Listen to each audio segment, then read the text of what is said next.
بالکل صحیح ہے. یہ بھی آرٹیکل 10 میں بیان کیا گیا ہے. ٹھیک ہے. کہ آپ 24 گھنٹے سے زیادہ کسی بندے کو اپنی حوالات میں نہیں رکھ سکتے. بالکل صحیح. تھانے میں نہیں رکھ سکتے. بالکل صحیح. آپ اگر رکھیں گے تو یہ حبس بجا میں آئے گا اور عدالت اس پہ ایکشن لے گی. لہٰذا جب آپ نے ایک بندے کو گرفتار کر لیا تو پھر 24 گھنٹے کے اندر آپ نے متعلقہ میجسٹریٹ کی کورٹ میں اسے پیش کرنا ہے. یہ اس ملزم کا حق ہے. بالکل صحیح ہے. بالکل صحیح.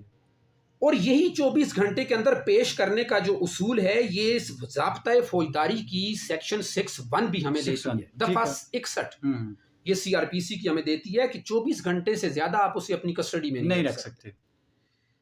اب چوتھا حق جو ملزم کو دیتا ہے قانون وہ یہ دیتا ہے کہ جب اسے عدالت میں پیش کیا جائے گا اور ٹرائل چلے گا تو قانون 241 جو دفعہ سیکشن 241 ہے 241A ہے CRPC کی، وہ یہ کہتی ہے کہ اسے FIR یا وہ سٹیٹمنٹس کی کاپیاں اور وہ مواد و فائل